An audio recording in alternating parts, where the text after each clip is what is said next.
The small plastic bag fell out of my daughter's jeans pocket and onto my laundry room floor like a bomb that would detonate my entire world. Inside were 20 white pills that I immediately recognized from my years as a school nurse. Oxycodone. The same medication my husband had been prescribed for his back injury. The same pills that had been mysteriously running out too quickly for months. In that moment, standing in my quiet suburban Phoenix home, I realized that the two people I trusted most in this world had been living a double life right under my nose. My 17-year-old daughter wasn't just experimenting with drugs, she was running a sophisticated dealing operation, and my husband of 13 years wasn't just her customer, he was her business partner. Before we jump back in, tell us where you're tuning from, and if this story touches you, make sure you're subscribed, because tomorrow I've saved something extra special for you. My name is Jennifer Martinez, and I'm 42 years. I live in Phoenix, Arizona, where I work as a registered nurse at Roosevelt High School. When people ask me why I chose school nursing over hospital work, I always tell them the same thing. There's something powerful about being the person kids turn to when everything feels overwhelming. In my little clinic, I've treated everything from panic attacks before big tests to helping teenage girls navigate their first heartbreaks. I've held the hands of kids whose parents were getting divorced, talked down students having anxiety attacks, and been the safe adult for children who felt like they had nowhere else to turn. My job has always been about creating safety and trust, which makes what happened in my own home feel like the cruelest irony imaginable. I thought I had built the perfect family foundation. My house sits on a quiet street lined with mature mesquite trees, where neighbors still wave to each other and kids ride their bikes until the streetlights come on. It's the kind of neighborhood where people leave their garage doors open while they're working in their yards, and everyone knows each other's dogs by name. We moved here 8 years ago specifically because it felt safe, stable, and wholesome. The kind of place where I could raise a teenager without constantly worrying about negative influences or dangerous situations. How naive that seems now. My daily routine was predictable in the best possible way. Every morning I'd wake up at 5:30 to make coffee and pack lunches for my family. Mike, my husband, would stumble into the kitchen around 6, already dressed in his work clothes and steel-toed boots, smelling like the industrial soap he used to scrub the construction dust from his hands the night before. Ashley, my daughter, would appear around 6:30, usually rushing because she'd hit the snooze button too many times, grabbing the lunch I'd made and kissing my cheek before heading out to catch her ride to school with her boyfriend Tyler. These morning moments were sacred to me. The quiet conversations over coffee with Mike, planning our weekends or discussing Ashley's college applications. The brief but meaningful exchanges with Ashley, where she'd tell me about an upcoming test or ask for advice about friend drama. I cherished these glimpses into their lives, believing I was staying connected and aware of what was happening with the people I loved most. I had no idea that both of them had become experts at compartmentalizing their lives, showing me only the versions of themselves they wanted me to see. As a school nurse, I prided myself on being able to read people. I could spot a student who was struggling with depression from across the hallway. I knew which kids were dealing with problems at home, just by the way they carried themselves. I could identify signs of drug use, eating disorders, or abuse often before teachers or parents noticed anything was wrong. This intuition had served me well throughout my career, helping me intervene early and connect struggling students with resources they needed. The fact that I completely missed what was happening in my own home still haunts me. It makes me question everything I thought I knew about reading people and recognizing warning signs. My relationship with Ashley had always been close, or so I believe. She came into my life when she was just 4 years old, after I married Mike and he adopted her. Her biological father had never been involved, so Mike was the only dad she'd ever known. From the beginning, she called him Dad without any prompting from either of us, and he embraced the role completely. I watched him teach her to ride a bike, help with homework, and attend every single soccer game throughout her elementary and middle school year. Our family felt complete in a way I'd never experienced before. Ashley grew up to be everything I'd hoped she would become. She was smart without being arrogant, popular without being mean, and responsible in ways that made other parents ask me for parenting advice. Her teachers consistently praised her maturity and work ethic. She maintained a part-time job at a local coffee shop, saved money for college, and seemed to make good decisions about friends and activity. When other parents complained about typical teenage problems like messy rooms, attitude problems, or concerning friend groups, I felt grateful that Ashley had somehow avoided these pitfalls. She seemed naturally inclined toward making good choices, and I took some credit for creating a stable, loving environment where she could thrive. Mike was my anchor in ways I didn't fully appreciate until everything fell apart. He had a steady job as a construction foreman, managing crews that built custom homes throughout the Phoenix metro area. His work was physically demanding, but he took pride in creating beautiful spaces where families would make memories. On weekends, he'd often drive Ashley and me past houses his crews had built,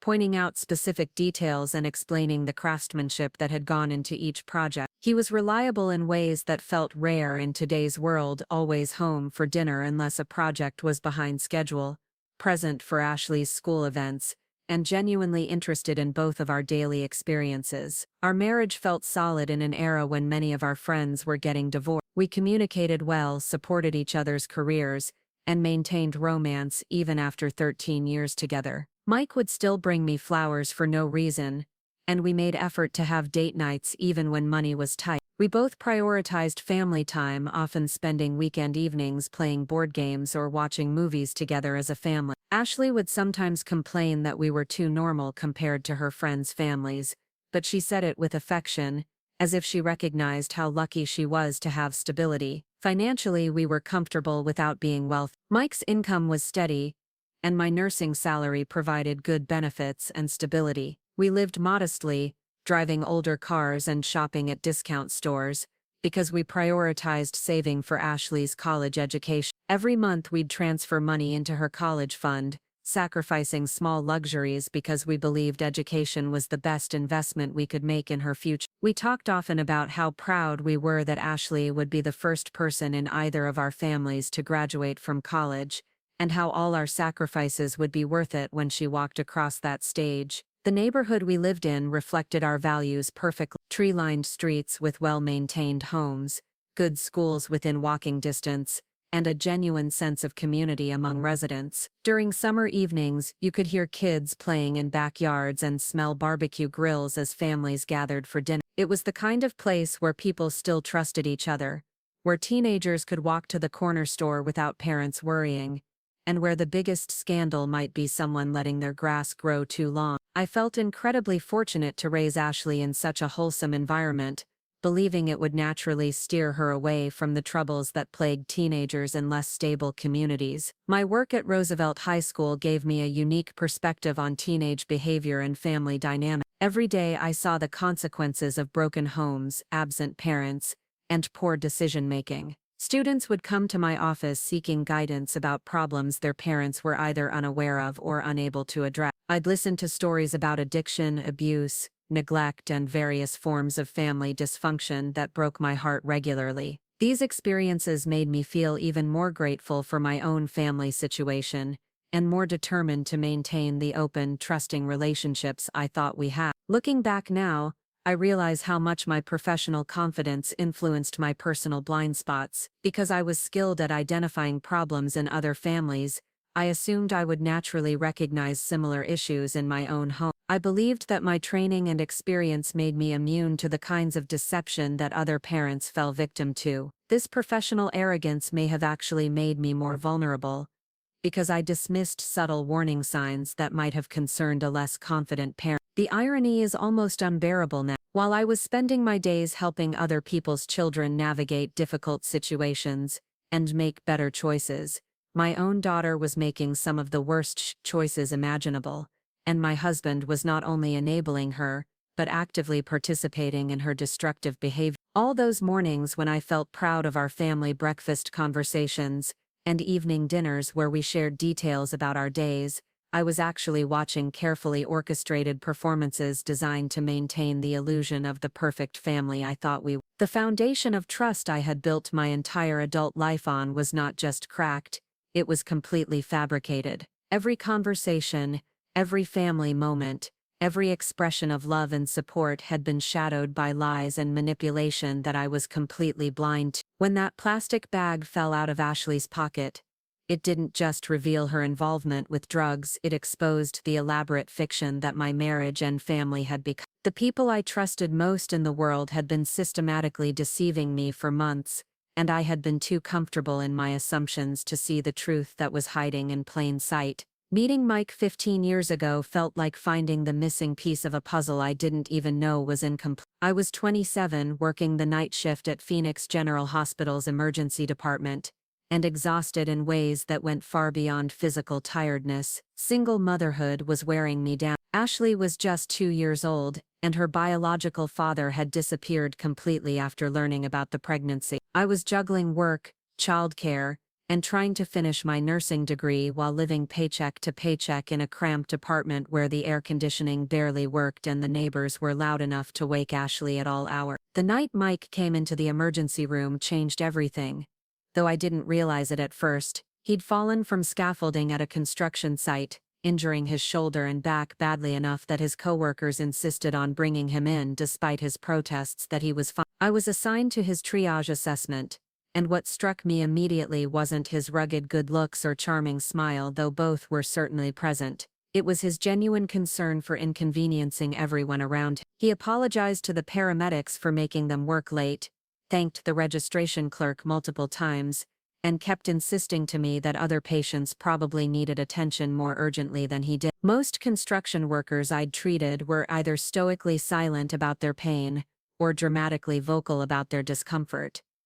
Mike was different. He answered my questions honestly, describing his pain level accurately without either minimizing or exaggerating. When I explained the procedures we needed to complete, he listened carefully and asked thoughtful questions. During the long wait for X-ray results, we talked about everything from his work building custom homes to my struggles balancing single motherhood with nursing.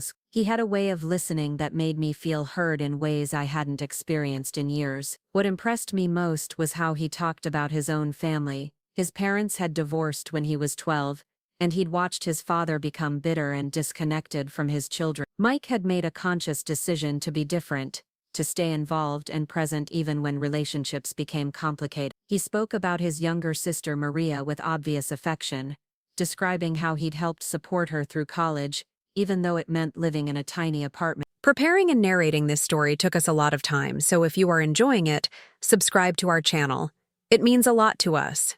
Now back to the story. And driving a beat-up truck for years, his values aligned with mine in ways that felt rare and precious. Our first real date happened 3 weeks later, after he'd called the hospital twice asking to speak with me and finally worked up the courage to ask if I'd like to have coffee sometime. We met at a small cafe near the hospital, and I brought Ashley with me because I couldn't afford a babysitter and wanted to see how he'd react to the reality of my situation. Some men I'd tried to date had been put off by the presence of a toddler, either ignoring her completely or acting frustrated when she needed attention. Mike was naturally good with children, getting down on her level to talk to her, offering her his car keys to play with when she got restless, and including her in our conversation in age-appropriate ways. That first coffee date stretched into 4 hours, with Ashley eventually falling asleep across Mike's lap while we continued talking. He told me about his dreams of starting his own construction company someday, building homes that families could afford but that were still beautiful and well-crafted. I shared my goals of finishing nursing school and maybe eventually specializing in pediatric care. We talked about our childhoods, our fears, our hopes for the future. By the time we said goodbye, I felt like I'd found someone who understood, not just who I was but who I wanted to become. The early months of our relationship unfolded slowly and naturally. Mike respected my boundaries about introducing him to Ashley gradually, understanding that her stability and emotional well-being had to be my first priority. He never pushed for more time than I could give, and he was patient with the complicated logistics of dating someone with a young child. When Ashley got sick with a stomach virus and I had to cancel 3 dates in a row, he showed up at my apartment with soup and children's medicine, content to sit on the couch and help entertain her while she recovered. Mike's relationship with Ashley developed beautifully and organically. He never tried to replace her absent father or force a parental dynamic before it felt natural. Instead, he became her friend first, someone who would play blocks on the floor, read picture books with funny voices, and patiently answer her endless toddler questions about how things work. Ashley began asking when Mike was coming over, and she'd run to the window when she heard his truck in the parking lot. Watching them together made my heart feel full in ways I'd never experienced before. After we'd been dating for 8 months, Mike suggested we move in together. He'd found a small house to rent in a safer neighborhood with better schools, and he wanted Ashley and me to be his family officially. The proposal was practical rather than romantic, but it felt perfect for our situation. He assured me that if things didn't work out, he'd help us find our own place and would never leave us in a worse position than we'd started. His thoughtfulness about the potential complications and his commitment to Ashley's well-being convinced me that this was the right decision. Living together revealed Mike's character in daily, ordinary moments that proved more meaningful than grand romantic gestures. He woke up early to make coffee and help get Ashley ready for daycare before work. He grocery shopped thoughtfully, remembering Ashley's favorite snacks and my preferences for organic vegetables even though they were more expensive. When Ashley had nightmares, he'd sit with her until she fell back asleep, never complaining about losing sleep before early construction started. He helped with laundry, cooking and cleaning without being asked, understanding that maintaining a household was shared work. The decision to get married came naturally after 2 years of living together successfully. Mike proposed during a family camping trip to Sedona, asking Ashley's permission first before offering me a simple but beautiful ring that he'd saved for months to buy. The proposal was private and intimate, just the 3 of us watching the sunset over red rocks, but it felt more meaningful than any elaborate public proposal could have been. Ashley squealed with excitement and immediately started planning our wedding, which mainly involved deciding what color dress she wanted to wear, and whether we could have chocolate cake. Our wedding was small and perfect,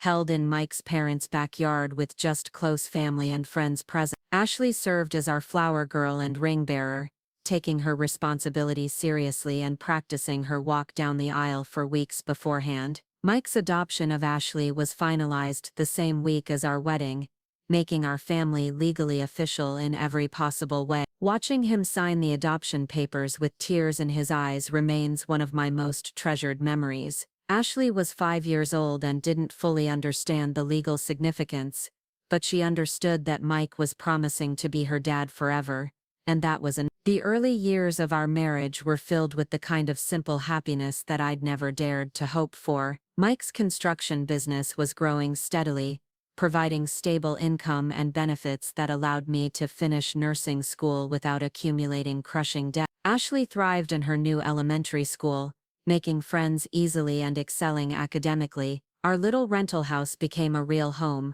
filled with family photos, Ashley's artwork on the refrigerator, and the comfortable clutter of people who enjoyed spending time together. Mike proved to be an exceptional father in ways that sometimes made me emotional to witness. He attended every parent-teacher conference, school play, and soccer game throughout Ashley's elementary year. When she struggled with math in 3rd grade, he spent hours at the kitchen table helping her with homework, never showing frustration even when she cried over difficult problems. He taught her to ride a bike, throw a softball, and change a tire, believing that she should be capable and confident in all areas of life. Their relationship was built on mutual respect and genuine affection rather than obligation or duty. Our family traditions developed organically over the years. Sunday morning pancakes became sacred time when we'd plan our week and catch up on everyone's activities. Mike started a tradition of taking Ashley on individual daddy-daughter dates once a month, usually involving activities like miniature golf, hiking, or visiting museums. These outings gave them special time together while also giving me occasional breaks to pursue my own interests. Ashley treasured these dates and would talk about them for days afterward, describing every detail of their adventures. Mike's extended family embraced Ashley and me completely, treating us as if we'd always been part of their circle. His parents, though divorced, both made efforts to build relationships with Ashley and include her in family traditions. His sister Maria became like an aunt to Ashley, taking her shopping for school clothes and teaching her to braid hair. During holidays and family gatherings, no distinction was ever made between Ashley and Mike's biological nieces and nephews. She was simply part of the family, loved unconditionally and included in everything. The financial stability Mike provided allowed me to pursue career opportunities that wouldn't have been possible as a single mother. After finishing my nursing degree, I was able to take the school nursing position at Roosevelt High School, which offered excellent benefits and a schedule that aligned with Ashley's school day. The job was perfect for our family situation, allowing me to be present for Ashley's after-school activities, while also building a career that felt meaningful and sustainable.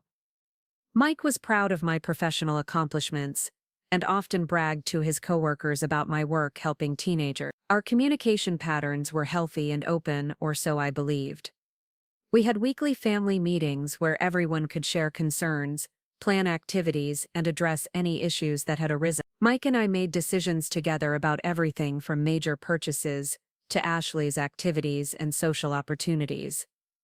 We rarely fought, and when disagreements did occur, we worked through them calmly and respectfully. I felt proud of the example we were setting for Ashley about how healthy relationships should function. As Ashley entered middle school, our family dynamics shifted naturally to accommodate her growing independence, while maintaining our close connection. Mike handled the transition particularly well, loosening his protective instincts gradually while still remaining involved and available. He supported her interest in joining the debate team even though it meant more driving and schedule coordination. When she wanted to attend sleepover parties, he helped me establish reasonable rules and expectations, while trusting her to make good decisions. The foundation of trust we'd built over more than a decade felt unshakable. Mike had never given me reason to doubt his honesty or commitment to our family. Ashley had always been open about her activities, friends, and concerns. Our home was the kind of place where kids felt comfortable hanging out, where Ashley's friends would stay for dinner and confide in Mike and me about their own family problems. I believed we'd created exactly the kind of stable, loving environment where children could thrive and families could weather any storm together. The choices Mike and I made as a family consistently prioritized substance over style, which sometimes set us apart from other families in our neighborhood and social circle. While many of our neighbors focused on keeping up appearances with expensive cars, frequent vacations, and designer clothing, we made deliberate decisions to live below our means in order to save for Ashley's future. This philosophy extended to every aspect of our lives, from grocery shopping at discount stores to buying Ashley's clothes at consignment shops rather than department stores. Our financial priorities were crystal clear to both Mike and me. Every month we'd sit down with our budget and ensure that money for Ashley's college fund was transferred before we allocated funds for entertainment, dining out, or non-essential purchases. We drove our cars until they required more repair costs than replacement costs, lived in our modest rental house longer than we might have preferred, and carefully planned any significant purchases. Other families might have viewed our approach as overly cautious or unnecessarily frugal, but we saw it as investing in Ashley's future opportunities. This financial discipline sometimes meant saying no to activities that Ashley's friends took for granted. When her soccer team planned an expensive tournament trip to California, we had to decline because the cost would have impacted her college savings significantly. Instead of feeling sorry for herself, Ashley understood our reasoning and even suggested fundraising ideas to help offset the costs for families who couldn't afford the trip. Her maturity and understanding of our family's values made me proud and confident that we were teaching her important lessons about priorities and long-term thinking. Mike's approach to work reflected our family's values perfectly. While some of his construction colleagues focused on maximizing overtime hours to afford expensive toys and vacations, Mike prioritized being present for family events and maintaining work-life balance. He turned down lucrative weekend projects when they conflicted with Ashley's soccer games or school events. His coworkers sometimes teased him about being whipped or overly devoted to family obligations, but Mike never wavered in his commitment to being an involved father and present husband. Our social circles reflected our priorities as well. We gravitated toward other families who shared similar values about financial responsibility and family involvement. Our closest friends were couples who coached their children's sports teams, attended school board meetings, and made sacrifices to save for their kids' education. We hosted backyard barbecues rather than expensive dinner parties, organized potluck gatherings instead of catered events, and found ways to socialize that didn't strain anyone's budget while still building meaningful connections. Ashley's activities and interests were supported enthusiastically, but we were careful to choose opportunities that aligned with our budget and values. When she expressed interest in learning piano, we found a used keyboard on Craigslist rather than buying an expensive new instrument. Mike spent weekends building a practice space in our garage so Ashley could play without disturbing neighbors. Her piano teacher, Ms. Rodriguez, was a retired music educator who charged reasonable rates and focused on developing Ashley's love of music rather than pushing expensive competitions or performance opportunities. The way we approached Ashley's education reflected our belief in the value of hard work and personal responsibility. While some parents in our district hired expensive tutors or enrolled their children in costly prep programs, we supported Ashley's academic success through our own involvement and high expectations. Mike and I both helped with homework, attended parent-teacher conferences together, and communicated regularly with her teachers about her progress. We believed that our investment of time and attention was more valuable than throwing money at educational service. Our family vacations were modest but memorable, focusing on experiences rather than luxury accommodations. We took camping trips to national parks, visited relatives in other states, and explored Arizona's natural beauty through hiking and outdoor activity. Ashley learned to appreciate simple pleasures like campfire cooking, stargazing, and the satisfaction of completing challenging hikes. These experiences brought us closer together as a family while teaching Ashley that happiness didn't require expensive entertainment or lavish spending. The neighborhood we chose to live in reflected our priorities perfectly, though it sometimes highlighted the differences between our approach and other families' choices. Our street included a mix of young families, older couples, and single professionals, creating a diverse community where children could interact with people from different backgrounds and life stages. While some families moved to more expensive neighborhoods as their incomes increased, we stayed in our rental house because we liked our neighbors. Ashley was settled in her school, and the location allowed us to maintain our savings goal. Mike's career trajectory reflected our family's values about steady progress rather than aggressive advancement. While he could have pursued more lucrative opportunities that would have required longer hours or frequent travel, he chose positions that allowed him to be home for dinner most nights and available for Ashley's activity. His reputation for quality work and reliability meant that he had job security and steady income, even if he wasn't earning as much as some of his more ambitious colleagues. Our approach to Ashley's social activities balanced our desire to support her friendships with our budget constraints and family values. When her friends wanted to go to expensive concerts or shopping trips to upscale malls, we helped Ashley find alternative ways to participate in group activities without overspending. She learned to suggest movie nights at home, potluck parties, or free community events as alternatives to costly entertainment. Her friends often preferred these options because they were more relaxed and inclusive. The way we handled major decisions reflected our commitment to making choices based on long-term consequences rather than immediate gratification. When our landlord offered to sell us the house we were renting, we carefully analyzed whether buying would impact Ashley's college fund or our ability to handle unexpected expenses. Ultimately, we decided to continue renting because it maintained our financial flexibility and allowed us to keep prioritizing Ashley's education savings. Our family's approach to material possessions emphasized quality over quantity and need over want. Ashley learned to research purchases carefully, save her own money for items she wanted, and appreciate things that lasted rather than constantly seeking new acquisition. She took excellent care of her belongings, from her soccer equipment to her school supplies, understanding that replacing things carelessly would impact our family's other priorities. Mike and I made deliberate choices about our own professional development that reflected our family priority. While I could have pursued expensive continuing education opportunities or specialized certifications that might have increased my earning potential, I focused on training that was either covered by my employer or directly relevant to helping the students I worked with. Mike similarly chose to develop his skills through hands-on experience and mentorship rather than costly formal programs. Our entertainment choices reflected our values about family time and financial responsibility. Instead of expensive cable packages or multiple streaming services, we carefully selected a few options that provided good value and content appropriate for family viewing. We utilized the public library extensively, checking out books, movies, and educational materials rather than purchasing everything new. Ashley grew up understanding that entertainment was something to be enjoyed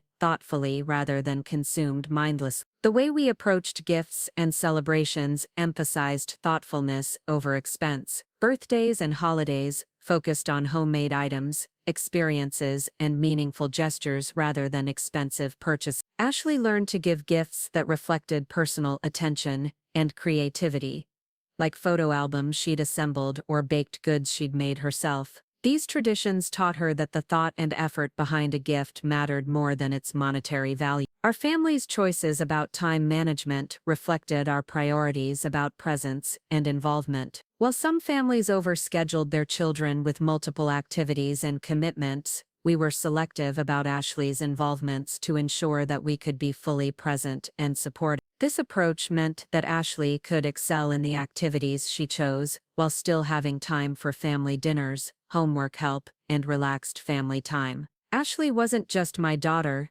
she was the embodiment of every hope and dream I'd carried since becoming a mother at 20. From the moment she took her first steps in our tiny apartment, wobbling across the worn carpet with determination that seemed to characterize everything she would do in life, I knew she was destined for something special. Not special in the way that every parent believes their child is exceptional, but genuinely gifted in ways that became more apparent as she grew older and began to reveal the depth of her intelligence, creativity, and natural leadership ability. Her academic performance throughout elementary and middle school consistently placed her in the top 5% of her class, but what impressed her teachers most wasn't just her ability to master difficult concepts quickly. Ashley had an intuitive understanding of how to help her classmates succeed, often staying after school to tutor struggling students or organizing study groups before important tests. Her third-grade teacher, Miss Patterson,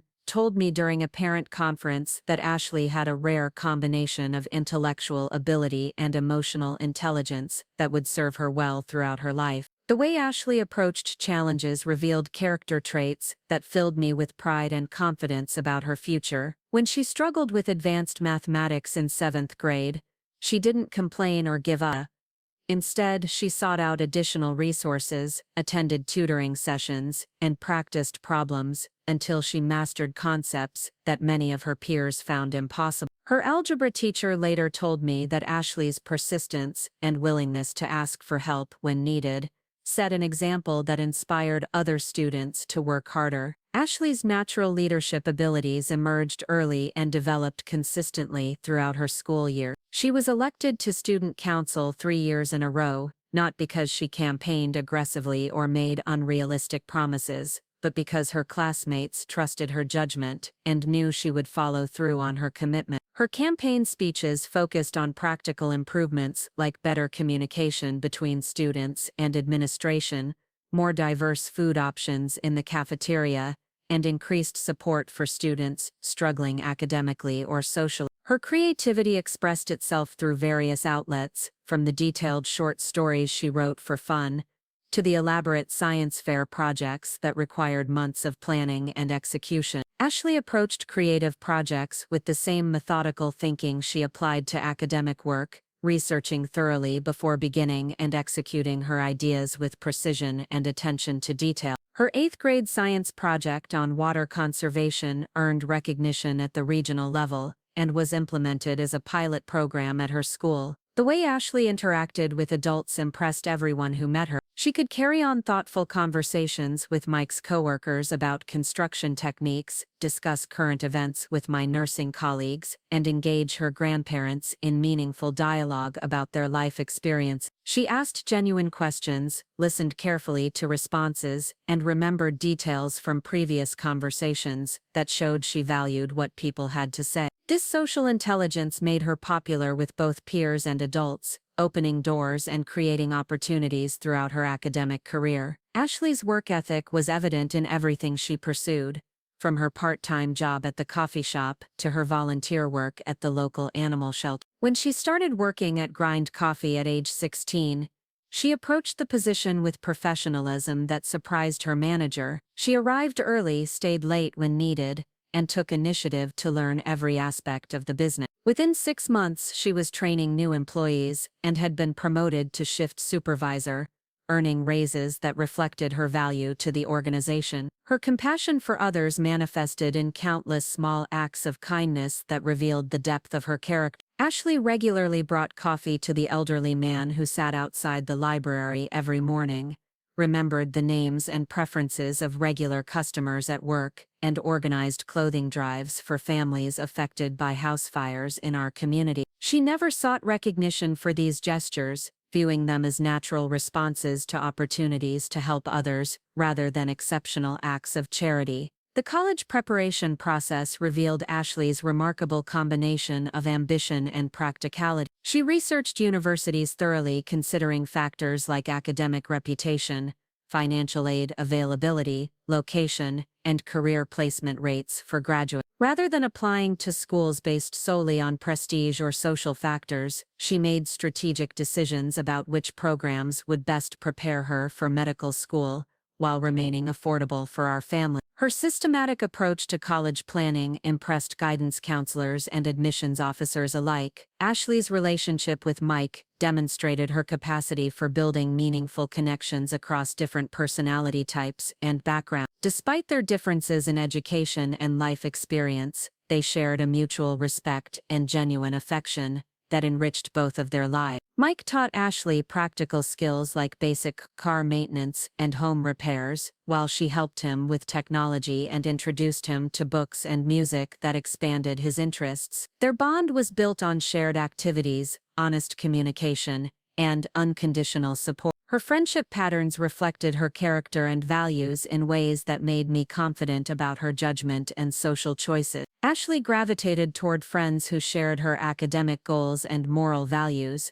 but she also maintained friendships with classmates from diverse backgrounds and with varying ability. She was loyal to longtime friends while remaining open to new relationships, and she handled typical teenage drama with maturity that impressed other parents and teachers. The way Ashley handled disappointments and setbacks revealed resilience that would serve her well in whatever career she chose to pursue. When she didn't make the varsity soccer team as a sophomore, she responded by working with a trainer over the summer to improve her skills and attitude. She made the team the following year and credited the experience with teaching her valuable lessons about persistence and self-improvement. Similarly, when she received a B+ in AP chemistry despite her best efforts, she used the grade as motivation to work harder rather than as evidence that she couldn't succeed in science. Ashley's financial responsibility and understanding of our family's priorities impressed everyone who witnessed her decision-making process. She saved most of her earnings from the coffee shop, contributed to her own car insurance and gas expenses, and made thoughtful decisions about purchases rather than spending impulsively on trendy items. When her friends planned expensive spring break trips, Ashley chose to work extra hours instead, understanding that short-term sacrifices would contribute to her long-term educational goals. Her communication skills, both written and verbal, consistently earned praise from teachers and impressed adults in various settings. Ashley could write persuasive essays, deliver compelling presentations, and engage in thoughtful debates about complex topics. Her English teachers frequently used her work as examples for other students, and her debate coach predicted that she would be successful in whatever field she chose because of her ability to articulate ideas clearly and persuasively. The combination of Ashley's academic achievements, character traits, and future potential made her the center of our family's hopes and dreams. Mike and I often discussed how proud we were of the young woman she was becoming, and how excited we were about the contributions she would make to the world through her chosen career in medicine. She represented not just our individual parenting success, but proof that love, stability, and consistent values could help a child reach their full potential despite modest financial resources. Ashley's acceptance to Arizona State University with partial academic scholarships felt like the culmination of years of hard work and sacrifice by our entire family. The remaining costs were manageable with our college savings, her continued part-time work, and small student loans that wouldn't burden her future significantly. Her Her plan to complete pre-medical requirements while maintaining high grades seemed challenging but achievable given her track record of success and her commitment to her goal. The first major test of our family's stability came 3 years ago when Mike suffered a serious injury at work that changed everything about our daily routines and financial security. He was supervising the installation of roof trusses on a custom home project when one of the lifting cables snapped unexpectedly. The massive wooden beam fell directly onto Mike's back and shoulder, pinning him against the concrete foundation and causing injuries that would require months of recovery and fundamentally alter his relationship with physical work. I received the call at Roosevelt High School during my lunch break. Mike's crew foreman, Carlos, was calling from the ambulance to let me know they were transporting Mike to Phoenix General Hospital. His voice was shaky as he described the accident, and I could hear Mike groaning in the background, which both reassured me that he was conscious and terrified me about the extent of his pain. I immediately arranged for coverage of my afternoon duties and drove to the hospital with my hands trembling on the steering wheel, trying to prepare myself for whatever I might find. The emergency room was chaotic that afternoon, filled with the usual mixture of genuine emergencies and minor complaints that characterize any urban hospital. When I finally located Mike in Trauma Bay 3, he was coherent, but clearly in severe pain despite the medication they'd already administered. His face was gray with shock and sweat beaded across his forehead as he tried to downplay the severity of his condition for my benefit. The attending physician, Dr. Kumar, explained that initial X-rays showed compressed vertebrae in his lower back and possible nerve damage that would require extensive imaging and specialist consultation. The next several hours unfolded in the surreal, time-suspended way that medical emergencies always seem to progress. Additional tests revealed that while Mike's injuries were serious, they weren't life-threatening or likely to cause permanent paralysis. However, the damage to his spine and surrounding soft tissue would require months of recovery, physical therapy, and careful pain management. Kumar explained that Mike's return to construction work was uncertain and would depend largely on how well he responded to treatment over the coming months. Ashley arrived at the hospital directly from school, still wearing her soccer uniform from practice. Her face was pale with worry, but she immediately took charge of practical matters like calling Mike's supervisor to report the accident and contacting our insurance company to understand coverage requirements. At 17, she demonstrated a level of maturity and competence that both impressed the medical staff and broke my heart. She shouldn't have needed to handle adult responsibilities, but she stepped up naturally and efficiently. The workers' compensation process proved more complicated and frustrating than any of us anticipated. While Mike's medical expenses were covered, the percentage of his regular salary that would be replaced during his recovery was significantly less than we'd expected. The workers' comp adjuster explained that benefits were calculated based on his base hourly wage rather than his total earnings, which meant we'd lose the overtime and project bonuses that typically comprised nearly 30% of his income. Mike's initial optimism about a quick recovery gradually gave way to the reality of chronic pain and limited mobility. The prescription pain medication he was given initially provided relief, but as his tolerance increased, he required stronger doses and more frequent administration to achieve the same effect. His orthopedic surgeon, Dr. Williams, assured us that this was normal for patients recovering from serious back injuries and that the medication regimen would be adjusted carefully to balance pain relief with the goal of eventual independence from pharmaceutical support. The financial impact of Mike's injury became apparent within the first month of his leave from work. Despite our emergency savings and careful budgeting, the reduction in income combined with increased medical expenses created pressure that forced us to make difficult decisions about spending priority. We postponed planned home improvements, eliminated dining out and entertainment expenses, and began discussing whether I should seek additional employment to supplement our reduced household income. I picked up extra shifts at Phoenix General Hospital, working weekend shifts in their urgent care clinic to earn additional income. The work was exhausting after full-time school nursing duties, but the hourly pay was higher than my regular salary, and the emergency medicine experience kept my clinical skills sharp. Mike felt guilty about my increased workload, but I reminded him that supporting each other through difficult times was exactly what marriage meant, and I was grateful to have skills that could provide for our family when needed. Ashley's response to our family's financial stress revealed both her maturity and her deep understanding of our values.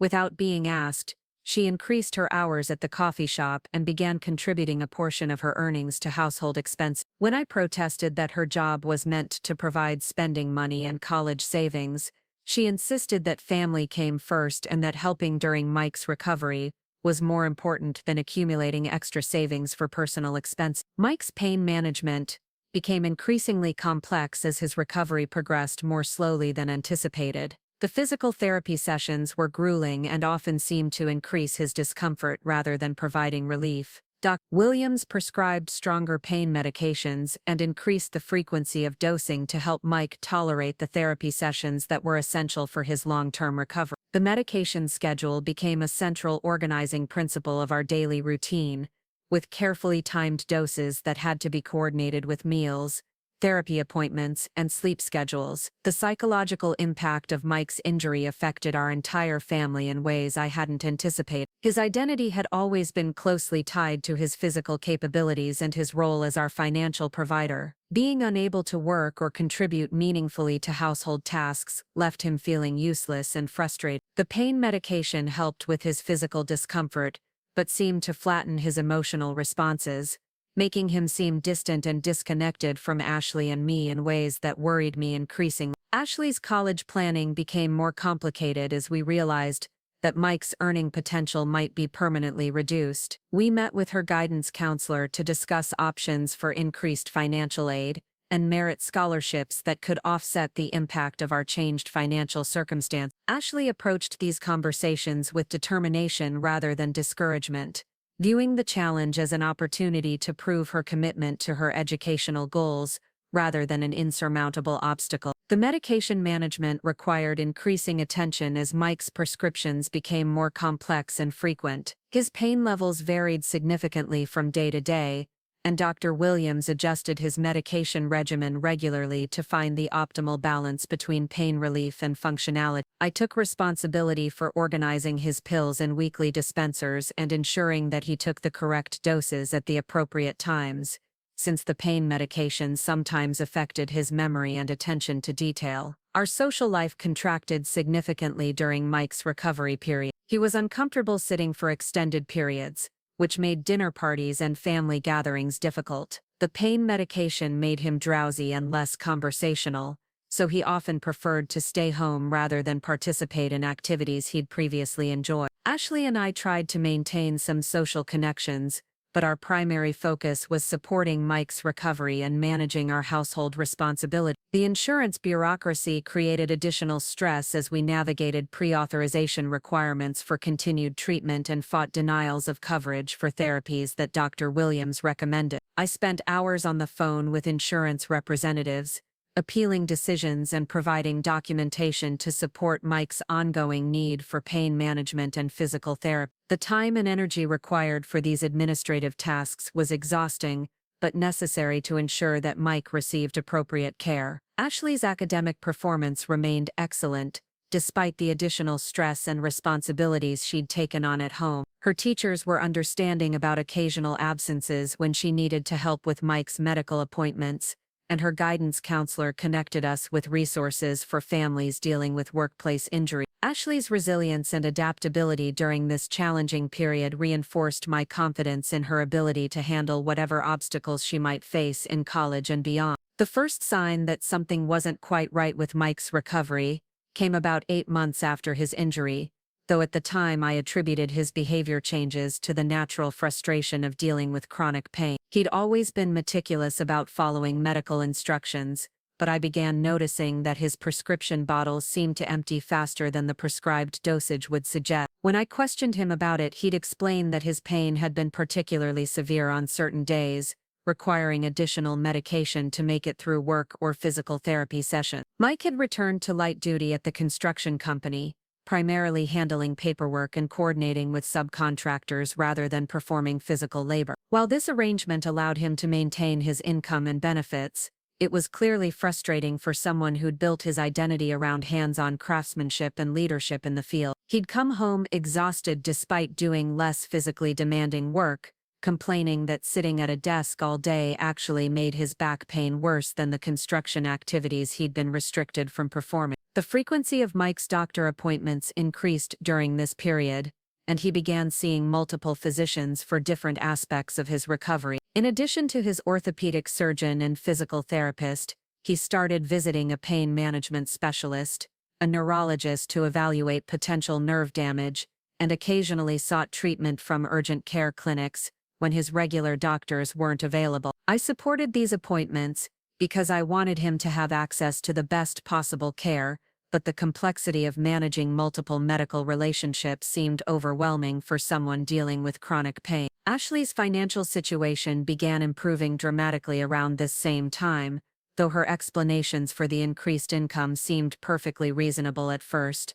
She'd received several raises at the coffee shop due to her exceptional performance and increased responsibility. Additionally, she'd started offering tutoring services to younger students, which provided additional income while helping her maintain her own academic skill. When she bought herself a new laptop for college preparations and offered to pay for dinner when we went out as a family, I felt proud of her work ethic and financial responsibility. The dynamic between Mike and Ashley during this period struck me as particularly sweet, though in retrospect I realize I should have been more suspicious of their suddenly increased closeness. They began spending more time together, often taking drives together on weekends while I worked extra shifts at the hospital. Mike explained that these outings helped distract him from his pain while giving Ashley a break from her intense academic and work schedule. They'd return from these drives seeming relaxed and happy, and I was grateful that they were supporting each other during a difficult time for our family. Mike's mood swings became more pronounced as the months passed,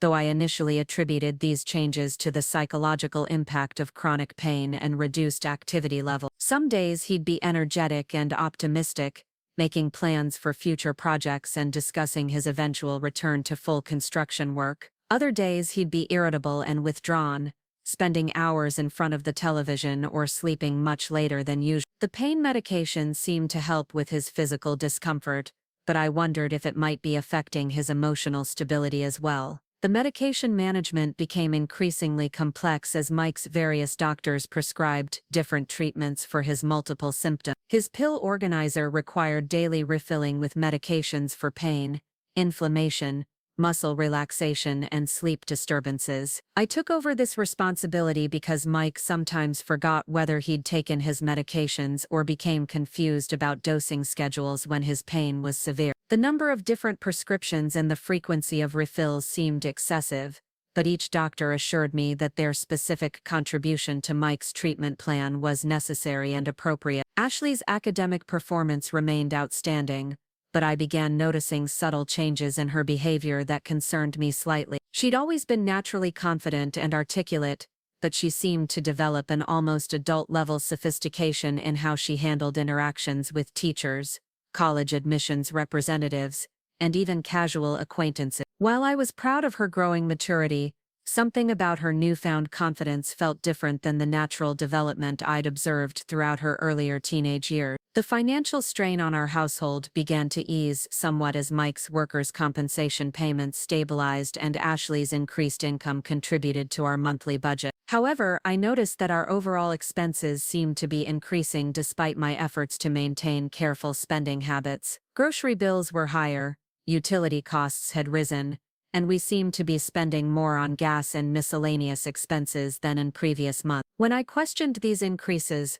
Mike and Ashley both had reasonable explanations related to inflation, increased driving for medical appointments, and Ashley's college preparation activity. Mike's relationship with his coworkers became strained during this period, though he initially attributed the tension to their frustration with his limited physical capabilities and changed role within the company. Several longtime colleagues seemed to avoid him during company social events, and he stopped receiving invitations to after-work gatherings that had been important parts of his social life for years. When I asked about these changes, Mike explained that people sometimes became uncomfortable around coworkers who'd been injured, as if the injury reminded them of their own vulnerability. Ashley's social circle seemed to expand significantly during her junior year, with new friends I didn't recognize attending school events and occasionally visiting our home. These new acquaintances seemed older and more sophisticated than her longtime friends, though Ashley explained that she was meeting college-bound students through her advanced placement classes and college preparation activities. I was pleased that she was building relationships with academically motivated peers,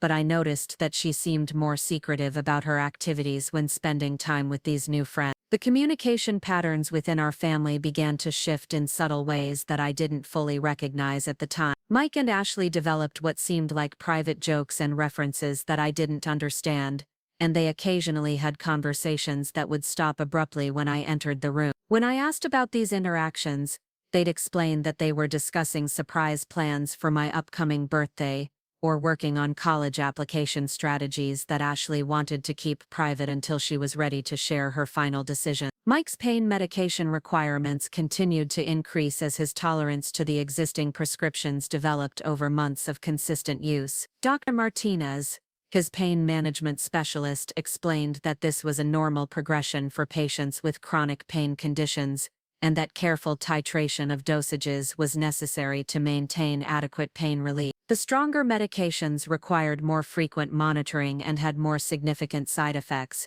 including drowsiness, mood changes, and cognitive impacts that affected Mike's ability to concentrate on work tasks. Ashley's work schedule became increasingly erratic during this period, with frequent requests for schedule changes and occasional absences that she attributed to college visits, scholarship interviews, and academic competition. Her manager at the coffee shop seemed understanding of these accommodations, which I thought reflected well on Ashley's value as an employee. However, I began noticing that her explanations for her whereabouts didn't always align with information I received from school or other sources about scheduled activities. The frequency of Mike's medical appointments created logistical challenges that affected our entire family's schedule. Ashley often offered to drive Mike to appointments when I was working, which I appreciated because it reduced the burden on my already stretched schedule. These appointments seemed to take longer than expected, and Ashley and Mike would often stop for meals or errands afterward,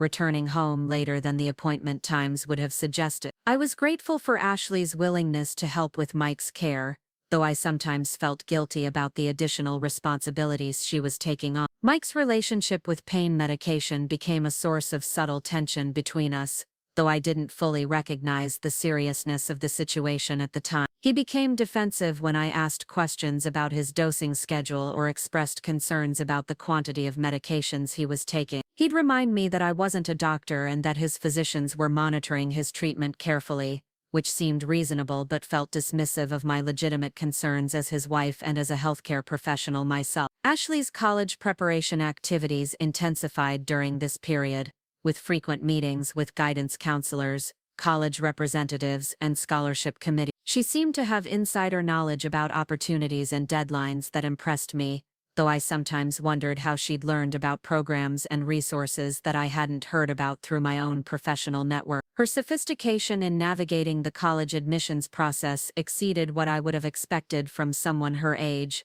but I attributed it to her natural intelligence and motivation. The atmosphere in our home began to feel different in ways that I couldn't quite articulate at the time. There was an undercurrent of tension and secrecy that hadn't existed during the earlier stages of Mike's recovery. Conversations felt more guarded, and I often had the sensation that important information was being withheld from me. When I tried to address these feelings with Mike and Ashley, they both reassured me that I was imagining problems due to the stress of managing Mike's medical care and our family's financial adjustment. The envelope arrived on a Tuesday morning in late February, bearing the official seal of Arizona State University and addressed to Ashley in the formal script that immediately identified it as something significant. I was getting ready for work when I heard Ashley's sharp intake of breath from the kitchen, followed by a silence that made me hurry to see what had captured her attention so completely. She was standing at the counter, still wearing her pajamas, holding the envelope with trembling hands and staring at it as if she could determine its contents through sheer willpower. When Ashley finally opened the letter, her reaction was immediate and overwhelming. She screamed with joy loud enough to wake Mike, who came rushing downstairs thinking there was an emergency, only to find Ashley dancing around the kitchen with tears streaming down her face. The letter informed her that she had been selected as one of 50 finalists for the prestigious Morrison Academic Excellence Scholarship, a full-ride opportunity that would cover not only tuition and fees, but also provide stipends for books, housing, and living expenses throughout her undergraduate career.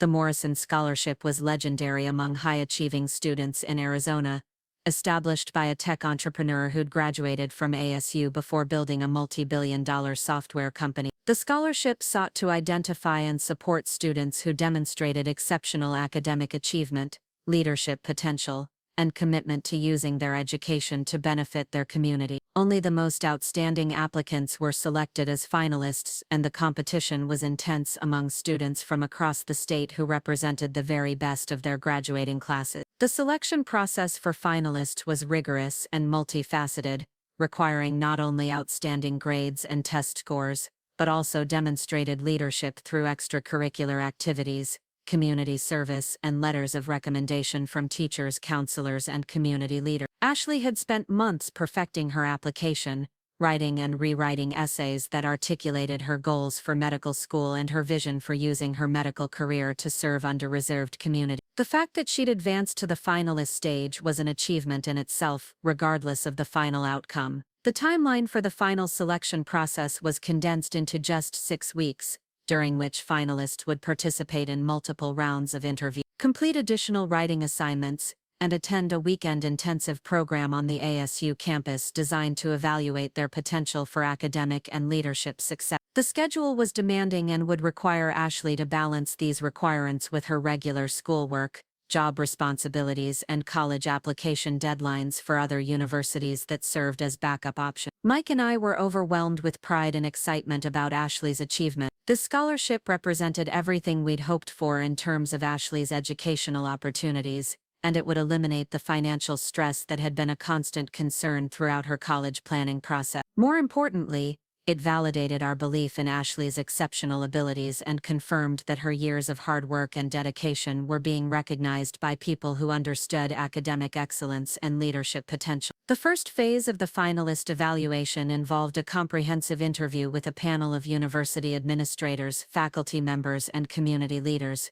who would assess Ashley's intellectual curiosity, communication skills, and commitment to her stated goal. Ashley prepared for this interview with characteristic thoroughness, researching each panel member's background and anticipating questions about her academic interests, career aspirations, and understanding of current issues in healthcare and medical education. Ashley's preparation for the scholarship competition became a family project that brought us together around a shared goal for the first time since Mike's injury had disrupted our normal routine. We helped her practice interview responses, reviewed her additional essay submissions, and discussed strategies for presenting herself authentically while highlighting her most impressive achievements and experience. The collaborative nature of this preparation felt like a return to the supportive family dynamics that had characterized our best times together. The scholarship committee's evaluation process included a detailed review of each finalist's academic record, with particular attention to consistency of performance,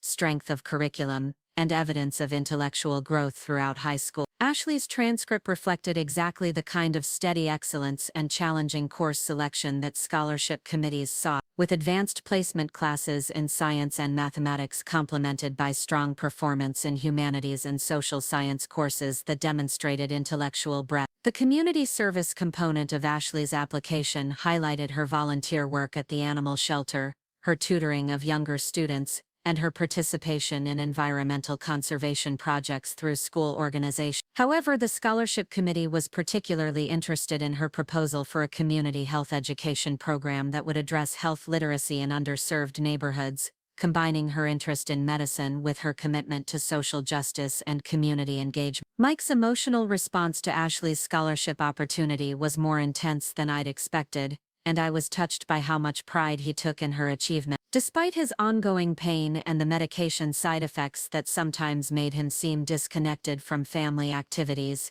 He became deeply invested in Ashley's success and spent hours helping her research the scholarship selection process and prepare for each stage of the evaluation. His involvement seemed to give him a sense of purpose that had been missing since his injury limited his work capabilities. The financial implications of the Morrison Scholarship were transformative for our family's future plans. If Ashley received the award, we could redirect the college savings we'd accumulated toward other goals, potentially including Mike's retraining for less physically demanding work if his back problems prevented him from returning to construction.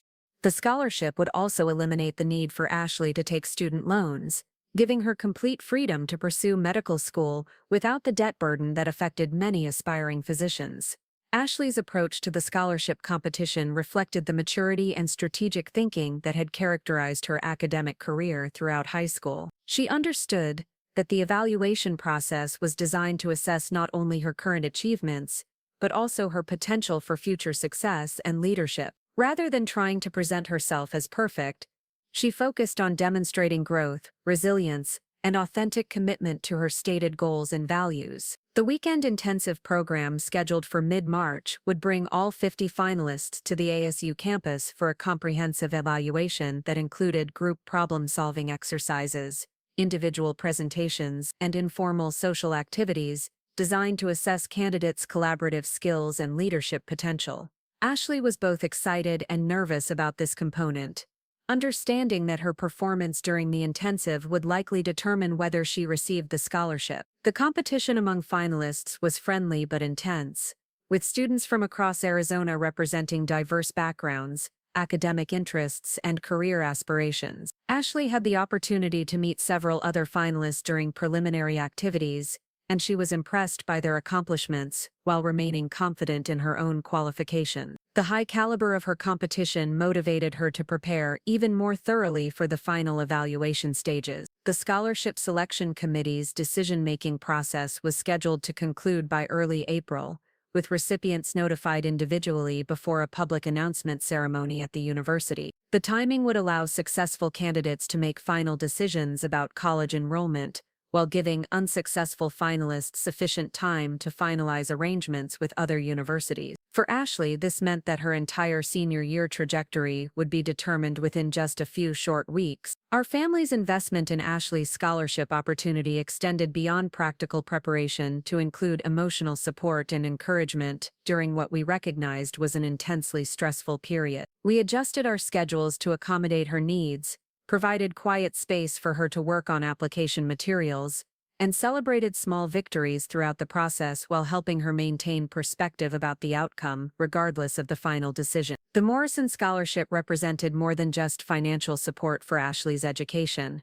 It symbolized recognition of her potential to make meaningful contributions to her chosen field and to society more broadly. The scholarship recipients were expected to serve as ambassadors for the university and as leaders within their academic programs, responsibilities that Ashley was eager to embrace if given the opportunity. Her vision for using the scholarship extended beyond personal benefit to include mentoring other first-generation college students and contributing to research that could improve healthcare access in underserved communities. The week leading up to Ashley's final scholarship interview was filled with the kind of nervous energy that permeates a household when something life-changing hangs in the balance. Ashley had been preparing for months, but now that the decisive moment was approaching, every conversation, every meal, and every family interaction carried the weight of anticipation. I found myself watching her practice presentation gestures in the bathroom mirror and rehearsing answers to potential questions while she loaded the dishwasher or folded laundry, her dedication both inspiring and heartbreaking. Mike seemed more invested in Ashley's success than he'd been in anything since his injury occurred. He spent hours helping her research current issues in medical ethics and healthcare policy, topics that the scholarship committee had indicated might arise during the final interview. His pain medication made it difficult for him to concentrate for extended periods, but he pushed through the mental fog to support Ashley's preparation, staying up late to review practice questions with her and offering encouragement when her anxiety threatened to overwhelm her confidence. The night before the interview, our family had dinner together at Ashley's favorite restaurant, a small Italian place where we'd celebrated every major milestone throughout her high school career. The meal should have been joyful, but I noticed an underlying tension that seemed disproportionate to normal pre-interview nerves. Ashley picked at her food despite claiming she was hungry, and Mike seemed unusually fidgety, checking his phone frequently, and excusing himself twice to take calls that he said were work-related but seemed to agitate him. Ashley's sleep schedule had been disrupted for several days leading up to the interview, with late nights spent on final preparations and early mornings reviewing notes and practicing responses. I'd offered to help her organize her materials and practice mock interviews, but she insisted she had everything under control and preferred to prepare independently. Her self-reliance was admirable, but I sensed an isolation in her approach that felt different from her usual collaborative style when facing important challenges. The morning of the interview dawned clear and warm, perfect weather for the drive to campus and for Ashley's outdoor presentation component, where finalists would address a small group about their community service project. Ashley woke up earlier than necessary and spent an unusually long time getting ready, changing outfits multiple times before settling on a professional navy dress that struck the right balance between mature sophistication and age-appropriate style for a 17-year-old. When I knocked on Ashley's bedroom door to check on her progress, I found her sitting on her bed staring at her phone with an expression I couldn't read. She quickly closed whatever she'd been looking at and smiled brightly, but something about the interaction felt forced and uncomfortable. When I asked if everything was okay, she assured me that she was just nervous and excited, though her body language suggested there might be more to her emotional state than typical pre-interview anxiety. Mike's behavior the morning of Ashley's interview struck me as odd, though I was too focused on supporting Ashley to analyze his actions carefully at the time. He seemed unusually energetic despite having taken his pain medication earlier than usual, and he kept offering to help with last-minute preparations even though everything was already organized. His enthusiasm felt genuine but slightly manic, as if he was overcompensating for something or trying to distract himself from uncomfortable thought. The drive to campus should have been a time for final encouragement and family bonding before Ashley faced this crucial evaluation, but the atmosphere in the car felt strained despite our attempts to maintain positive energy. Ashley sat in the passenger seat reviewing her notes while Mike and I made small talk about traffic and campus landmarks, but none of us seemed able to relax into natural conversation. I found myself glancing in the rearview mirror at Mike, who appeared to be fighting to stay alert despite the early hour and his medication schedule. Ashley's phone buzzed constantly during the drive with what she said were good luck messages from friends and teachers, but I noticed she seemed anxious about the notifications rather than pleased by the support. Several times she quickly silenced her phone after reading messages, and once she turned the device face down with what looked like frustration. When I commented on how nice it was that so many people were thinking of her, she smiled tightly and said something about social media being overwhelming sometimes. We arrived at the university campus an hour before Ashley's scheduled interview time, planning to tour the facilities where she'd be spending the next 4 years if she received the scholarship. The campus was beautiful in the morning light, with students hurrying to classes and the energy of academic life all around us. Ashley seemed to relax slightly as we walked past lecture halls and laboratories,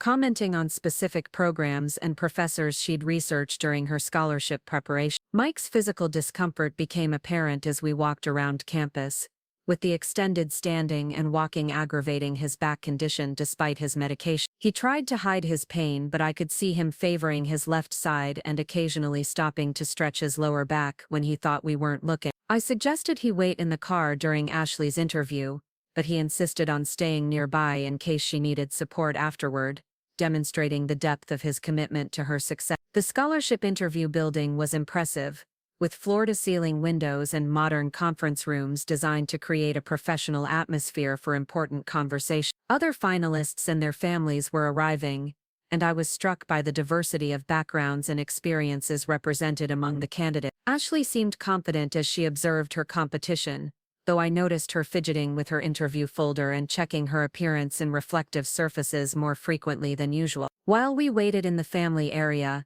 I attempted to engage other parents in conversation about their children's experiences and aspirations, but I found it difficult to concentrate on small talk when Ashley's entire future seemed to hang in the balance. Mike alternated between sitting restlessly and pacing the hallway, his nervous energy infectious and distracting, Several times I caught him checking his phone with expressions that seemed inappropriate for someone whose primary concern should have been supporting his daughter. Ashley was called for her interview 15 minutes early, which she took as a positive sign even though it meant cutting short our final encouragement session. As she gathered her materials and prepared to enter the conference room, I hugged her tightly and whispered that we were proud of her regardless of the outcome. Mike's goodbye seemed more emotional than the situation warranted, and he held her hand longer than usual while saying something I couldn't hear about everything working out perfectly. The interview was scheduled to last 45 minutes, during which Mike and I waited in the family lounge with other nervous parents who were similarly invested in their children's success. I tried to read a magazine, but my attention kept drifting to Mike, who seemed unable to sit still or focus on any activity for more than a few minutes. His behavior was becoming increasingly concerning, though I attributed it to the stress of the day and the side effects of his pain medication rather than recognizing it as a potential sign of something more serious. When Ashley emerged from the interview room, her expression was difficult to read. She seemed satisfied with her performance but emotionally drained from the intensity of the questioning and evaluation process. The interview panel had apparently been thorough and challenging, asking detailed questions about her research experience, community service projects, and long-term career goals. Ashley reported that she felt she'd represented herself well, though she acknowledged that the competition was fierce and the final decision would be difficult to predict. The drive home was quieter than the morning journey, with Ashley processing her interview experience and Mike seemingly lost in his own thoughts. I felt proud of Ashley's composure and maturity throughout the day, but I was increasingly worried about Mike's behavior and the underlying tensions that seemed to be affecting our family dynamic. Something felt wrong in ways I couldn't articulate, and I had the uncomfortable sensation that important information was being withheld from me by the two people I trusted most in the world. The discovery happened on a Thursday afternoon in early March, just 2 weeks after Ashley's scholarship interview, when I came home early from work due to a migraine that had made it impossible to concentrate on my nursing duty. The house was supposed to be empty, with Ashley at her coffee shop job and Mike attending a physical therapy appointment, so I was surprised to see both of their cars in the driveway when I pulled into our garage. My first thought was concern that Mike's back pain had worsened, or that Ashley had gotten sick at work. I entered through the kitchen and immediately heard voices coming from the living room, though the conversation stopped abruptly when the door clicked shut behind me. The sudden silence felt unnatural and concerning, as if I'd interrupted something that wasn't meant for my ear. When I called out to announce my arrival, both Mike and Ashley responded with what seemed like forced cheerfulness, their voices carrying an artificial quality that made my stomach clench with undefined anxiety. Ashley appeared in the kitchen doorway first, looking flushed and slightly disheveled, explaining that she'd come home sick from work and that Mike had returned early from therapy to check on her. Her explanation seemed reasonable, but something about her demeanor felt wrong, as if she was performing concern rather than actually experiencing illness. When I offered to take her temperature or prepare soup, she declined quickly, insisting she just needed rest and would be fine by tomorrow. Mike emerged from the living room moving more slowly than usual, rubbing his lower back and explaining that his therapy session had been particularly challenging, requiring him to come home and take additional pain medication. His pupils seemed smaller than normal, and his speech was slightly slurred in a way that suggested he might have taken more medication than prescribed. When I asked about his therapy progress, his responses were vague and defensive, deflecting my questions with assurances that everything was proceeding normally. The atmosphere in our home felt charged with tension that none of us seemed willing to acknowledge directly. Ashley retreated to her bedroom, claiming she needed to sleep off her illness, while Mike settled in front of the television with the remote control channel surfing aimlessly without appearing to focus on any particular program. I busied myself with household tasks, while trying to shake the feeling that something significant had occurred in my absence, something that both of them were determined to keep from me. Later that evening, while sorting laundry in the basement, I made the discovery that would change everything I thought I knew about my family. In the pocket of Ashley's jeans, I found a small plastic bag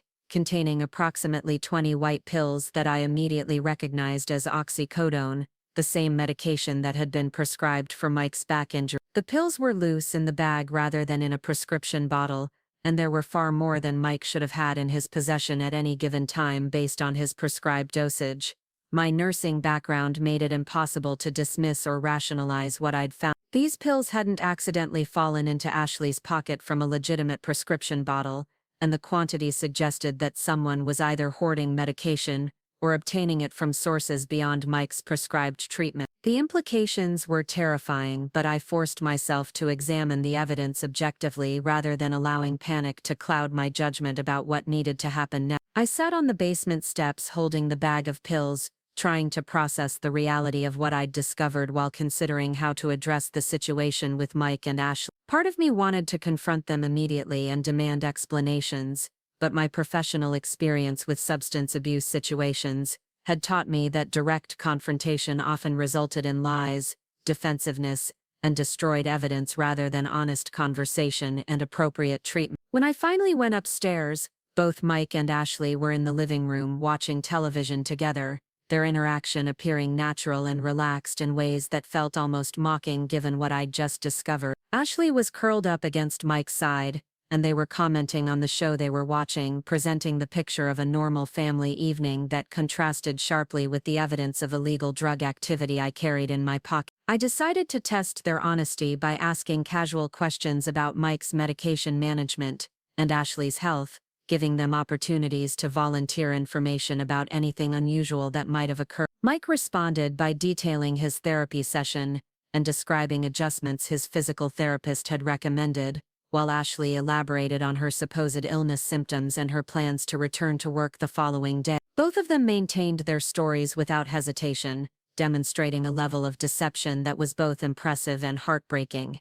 The pills in Ashley's pocket represented a betrayal that went far beyond simple teenage experimentation or even typical prescription drug abuse. The quantity and the fact that they were hidden in her clothing rather than in any kind of legitimate container suggested that Ashley was either selling these medications or preparing to distribute them to others. The implications for her college prospects, her legal status, and her entire future were catastrophic, assuming my worst suspicions were correct. Mike's involvement became apparent when I realized that the pills Ashley possessed were identical to his prescribed medication, and that the timing of her possession coincided with his early return from therapy. Either Mike was providing Ashley with his medication, or Ashley was stealing from his prescription supply, or both of them were involved in some kind of coordinated illegal activity. None of these possibilities were acceptable, and all of them represented fundamental violations of trust and safety within our family.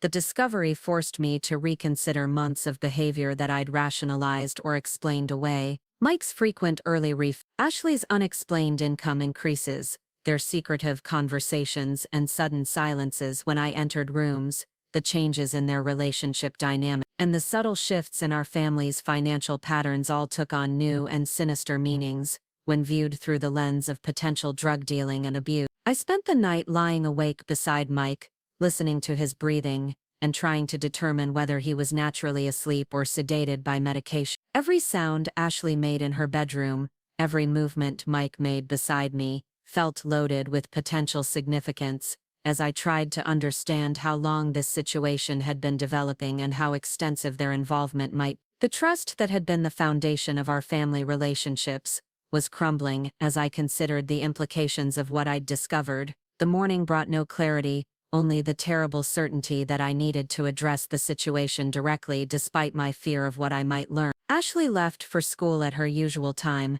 kissing my cheek and reminding me about her afternoon work schedule as if nothing had changed. Mike prepared for work with his normal routine, taking his prescribed medication at breakfast and discussing plans for the weekend. Their ability to maintain these performances while engaged in illegal activities was both impressive and terrifying. I called in sick to work, something I'd rarely done throughout my nursing career, and spent the day researching prescription drug abuse and dealing among teenagers, trying to understand the scope of the problem I was facing and the appropriate responses available to me. The information I found was alarming, detailing the ease with which prescription medications could be diverted to illegal markets, and the serious legal and health consequences for both sellers and users, especially for minors involved in distribution activity. The pills remained in my purse throughout the day, physical evidence of a crisis that threatened to destroy everything our family had built together. I knew that confronting Mike and Ashley would lead to either honest admissions that would require difficult decisions about treatment and legal consequences,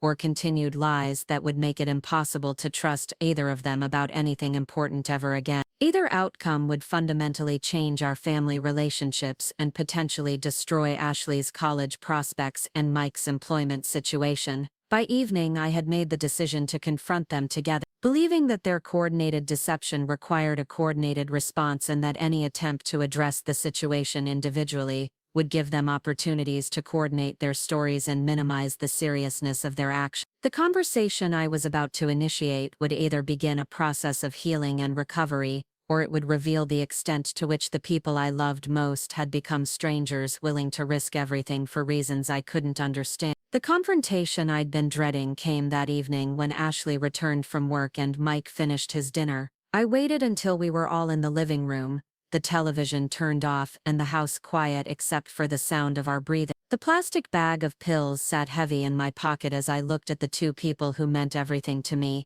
knowing that the next few minutes would either begin a journey toward healing or confirm that my family was built on lies I'd been too naive to recognize. When I pulled the bag from my pocket and placed it on the coffee table between us, the reaction was immediate and telling. Ashley's face went completely white, and she instinctively looked toward Mike before catching herself and forcing a confused expression. Mike's response was different but equally revealing. His face flushed red, and his hands began to shake slightly before he clasped them together in his lap. Neither of them asked what the pills were or expressed surprise at finding medication in Ashley's clothing, which told me everything I needed to know about their awareness of the situation. The silence stretched for what felt like hours but was probably only 30 seconds before Ashley attempted to construct an explanation. She claimed the pills belonged to her friend Madison, who had asked Ashley to hold them because Madison's parents were suspicious about her prescription medication use following a wisdom tooth extraction. The story was elaborate and detailed,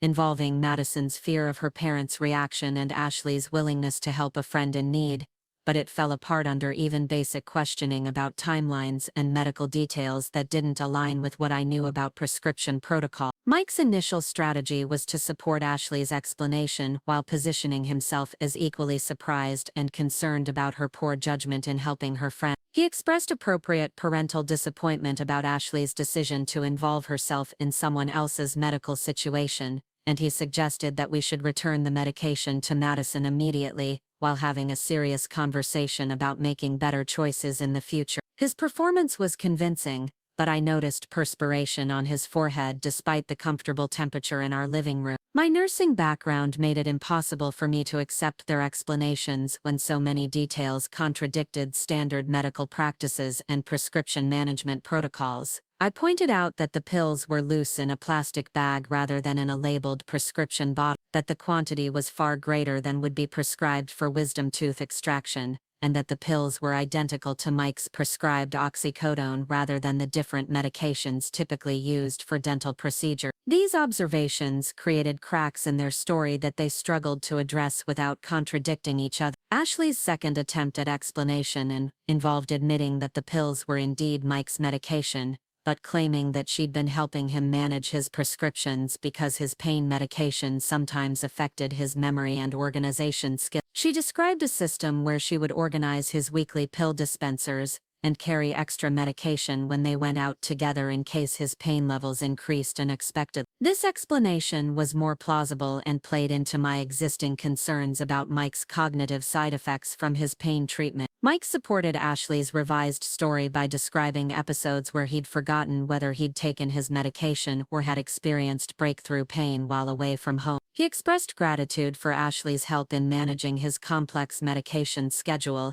and admitted that he probably should have discussed their arrangement with me rather than keeping it between them. His willingness to appear vulnerable and dependent was effective manipulation, appealing to my desire to support his recovery while explaining away the suspicious circumstance. However, my professional experience with prescription drug diversion made me skeptical of even this more reasonable explanation. The quantity of pills Ashley possessed far exceeded what would be necessary for emergency doses or weekly organization, and the loose packaging suggested that the medication had been removed from its original prescription container for purposes other than legitimate medical management. I pressed for more details about their system and discovered inconsistencies in their timeline and methodology that raised additional red flags. The breakthrough in uncovering the truth came when I asked to see Mike's current prescription bottles to verify that his medication supply aligned with his prescribed dosage and refill schedule. Both Ashley and Mike became visibly uncomfortable with this request, exchanging glances that communicated something I wasn't meant to understand. When Mike reluctantly retrieved his prescription bottles from the bedroom, I discovered that he had multiple bottles from different physicians and pharmacies,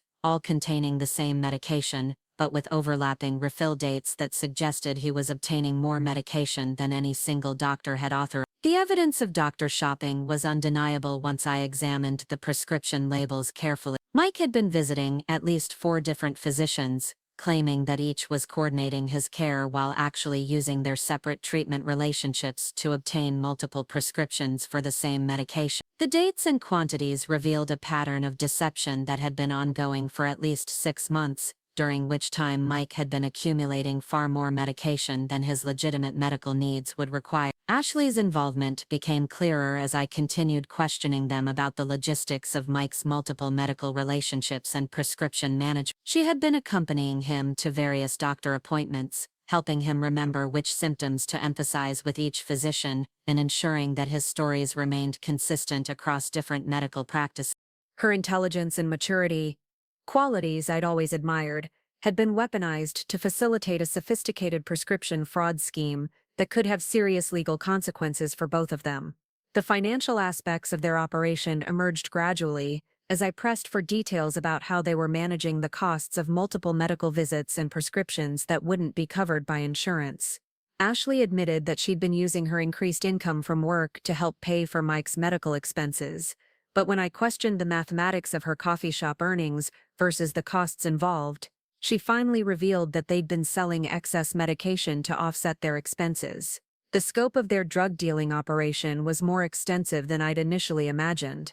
Ashley had been selling prescription pills to classmates at school, college students at ASU, and even some of Mike's coworkers who were dealing with their own pain management issues or substance abuse problems. She'd developed a sophisticated understanding of street prices for different medications and had built a customer base that provided steady income while helping Mike maintain his increasing drug consumption. Mike's addiction had progressed far beyond the legitimate pain management that had initially justified his prescription use. He was consuming significantly more medication than his prescribed dosage, and his tolerance had increased to the point where he required dangerous amounts to achieve the same pain relief and psychological effects. Ashley's dealing operation had initially been designed to support Mike's increased consumption, but it had evolved into a profitable business that was funding both his addiction and her college preparation expenses. The revelation that Ashley's scholarship interview preparation and college-related expenses had been partially funded by drug sales was devastating to me on multiple levels. Everything I'd been proud of regarding her academic achievements and financial responsibility was contaminated by the knowledge that her success was built on illegal activities that put both her future and her safety at risk. The irony of using drug money to pursue a career in medicine was particularly bitter.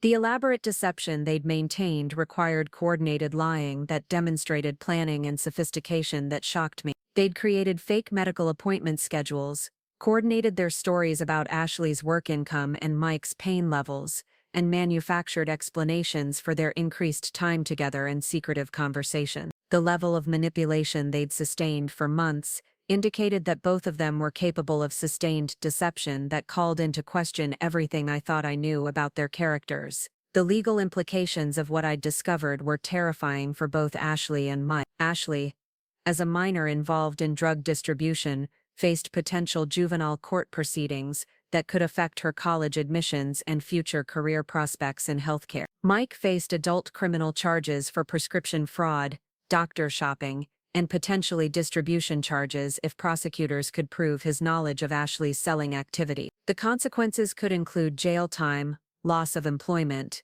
and permanent criminal records that would affect their futures indefinitely. My position as a school nurse created additional complications, as I was a mandated reporter with professional obligations to report suspected drug activity involving minors. The conflict between my professional responsibilities and my desire to protect my family created an ethical dilemma that had no easy resolution. Failing to report could jeopardize my nursing license and career, but reporting would certainly result in criminal charges against both Mike and Ashley. The health risks they'd been taking became apparent as I learned more about their operation.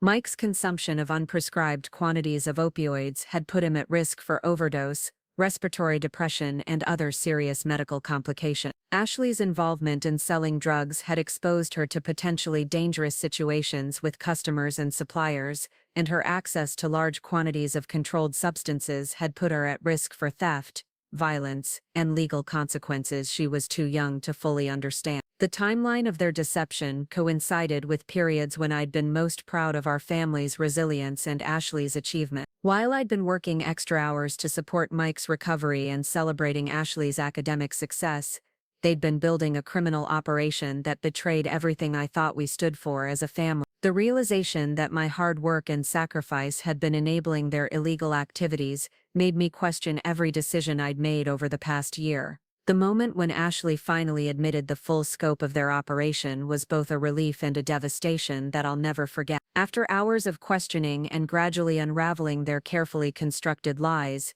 she broke down completely and confessed that she'd been selling prescription pills for over 8 months. The tears were genuine, but I couldn't tell whether she was crying from remorse about her actions or fear about the consequences she was finally going to face. Mike's admission came more slowly and with obvious reluctance. He acknowledged his addiction to the pain medication and admitted that his increasing tolerance had led him to seek additional prescriptions through deceptive means. However, he initially tried to minimize Ashley's involvement, claiming that she'd only recently become aware of his problem and that her selling activities were an attempt to help him manage his medical expenses rather than a coordinated criminal enterprise. The details that emerged during our confrontation painted a picture of systematic deception that was far more sophisticated than I'd imagined possible. Ashley had researched street prices for different medications, identified potential customers through her social networks at school and work, and developed safety protocols for transactions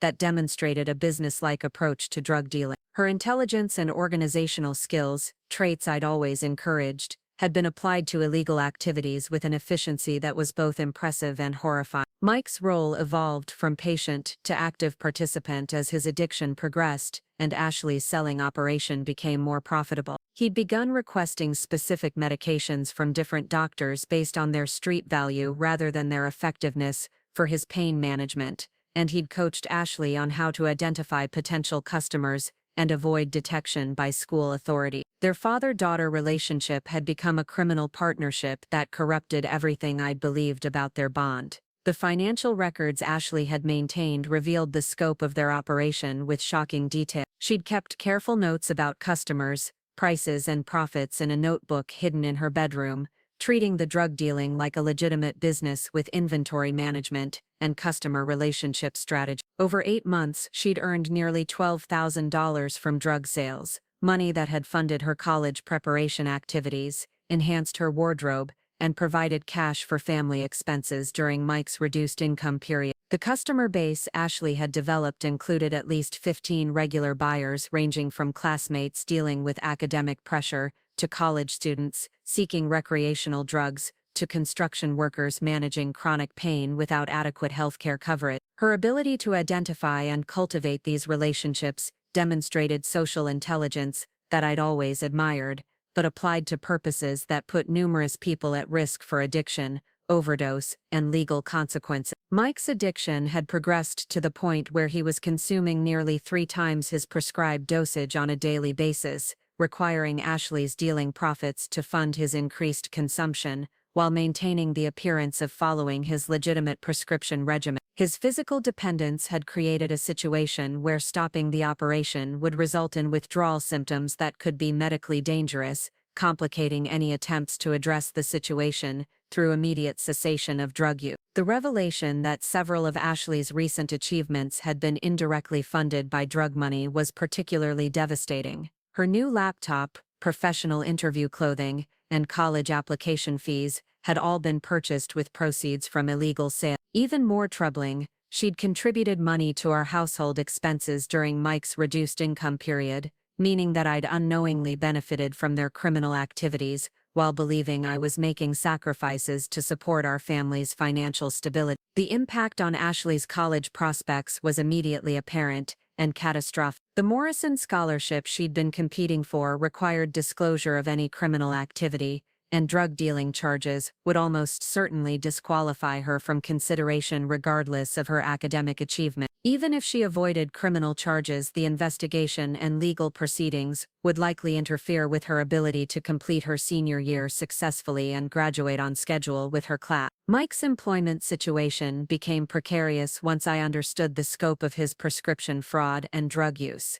His construction company had strict policies about substance abuse that could result in immediate termination if his activities were discovered. Additionally, his workers' compensation claim could be jeopardized if insurance investigators determined that his ongoing medical treatment was being used to facilitate drug dealing rather than legitimate pain management. The legal consultation I sought the following day confirmed my worst fears about the potential consequences both Ashley and Mike were facing. The attorney explained that Ashley's age might provide some protection in juvenile court, but the quantity of drugs involved and the evidence of ongoing dealing operation could result in charges serious enough to affect her permanently. Mike faced multiple felony charges that could result in several years of incarceration and permanent loss of professional licenses or certification. The decision about whether to involve law enforcement immediately or attempt to address the situation through medical intervention and voluntary rehabilitation created an impossible dilemma. Reporting the situation would almost certainly result in criminal charges that could destroy both of their futures,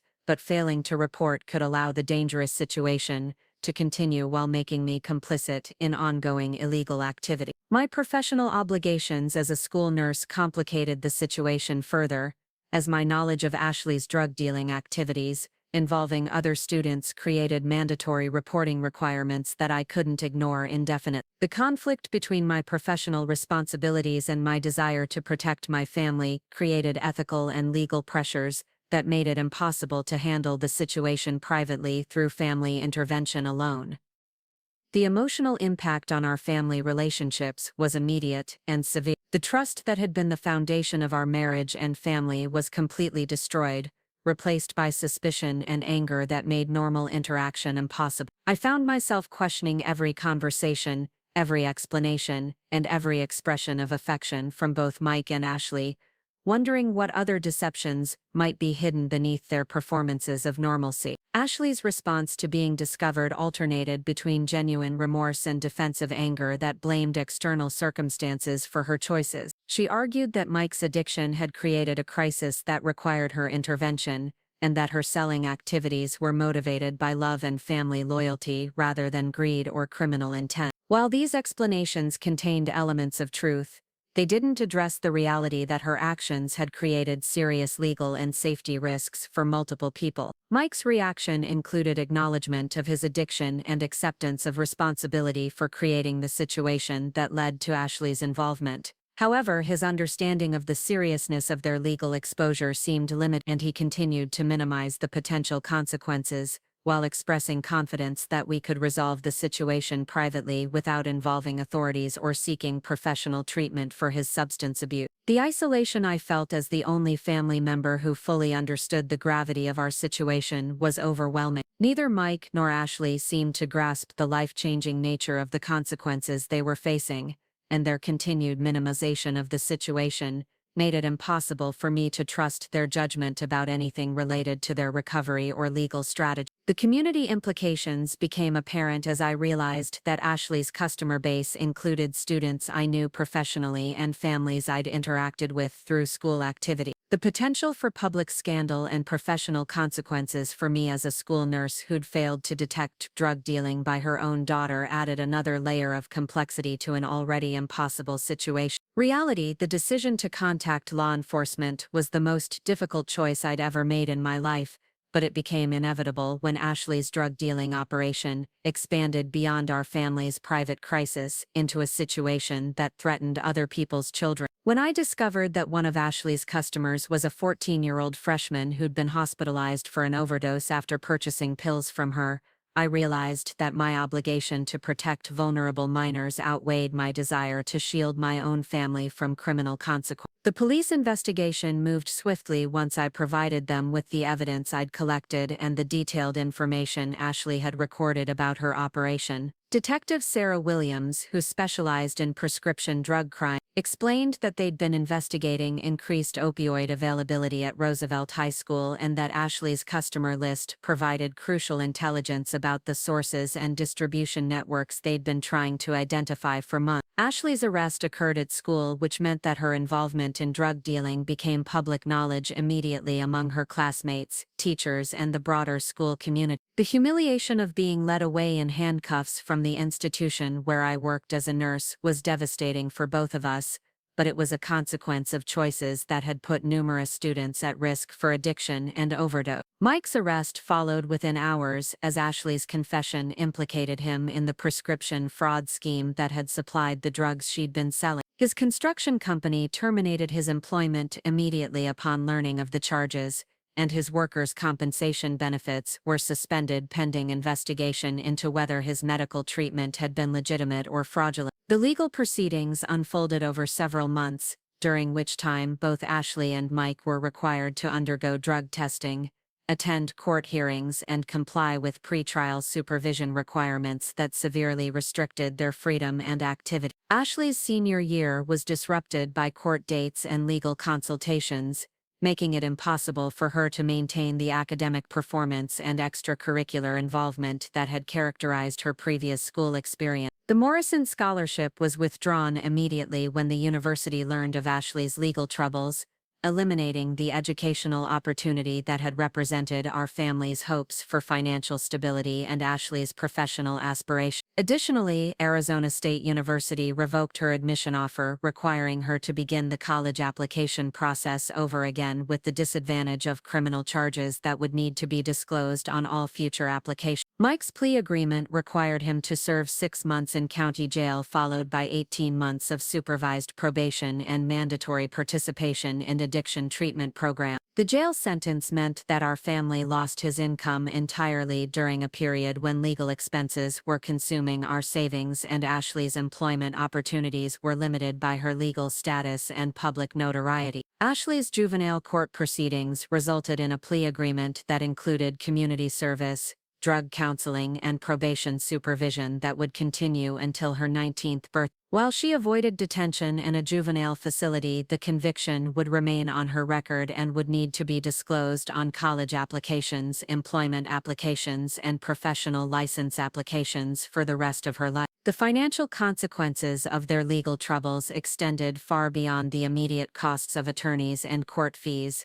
Mike's loss of employment and workers' compensation benefits eliminated most of our household income at the same time that legal expenses were draining our savings. Ashley's criminal record made it difficult for her to find employment, and the public nature of her arrest had resulted in her termination from the coffee shop where she'd worked successfully for over a year. My own professional situation became precarious when the school district conducted an investigation into whether I'd been aware of Ashley's drug dealing activities and had failed to report them appropriately. While I was ultimately cleared of any professional misconduct, the investigation created tension with colleagues and supervisors that made my work environment uncomfortable and stressful. The social consequences within our community were severe and long-lasting. Families who'd been friends for years distanced themselves from us, either because they disapproved of Ashley and Mike's actions, or because they were concerned about protecting their own children from association with our family's criminal activity. The isolation was particularly difficult during a period when we needed emotional support to cope with the legal and financial crises we were facing. Ashley's educational future required complete reconstruction as her criminal record and academic disruption made traditional college admission impossible for the immediate future. We explored options including community college enrollment,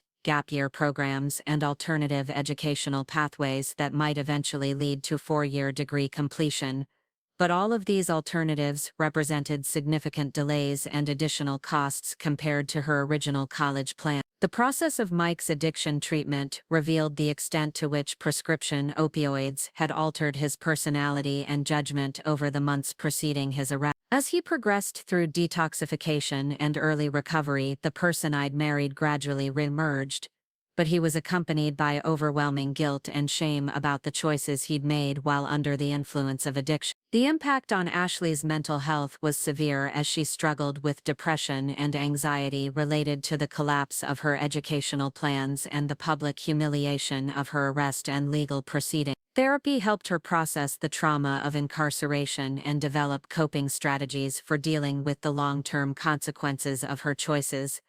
But her recovery was complicated by the reality that her actions had caused harm to other people that couldn't be undone. Our family relationships required complete rebuilding based on honesty and accountability rather than the trust and assumption of good intentions that had characterized our previous interaction. Family therapy sessions were difficult and often painful, but they provided a structured environment for addressing the deception and manipulation that had characterized months of our interaction. The housing situation became untenable when our landlord chose not to renew our lease, citing concerns about criminal activity and potential impact on property values and neighborhood safety. The search for alternative housing was complicated by Mike's criminal record and our reduced income, ultimately requiring us to relocate to a smaller apartment in a less desirable area of Phoenix. Mike's re-entry into the workforce after serving his jail sentence was challenging due to his criminal record and the gap in his employment history. The construction industry's background check requirements eliminated many potential opportunities,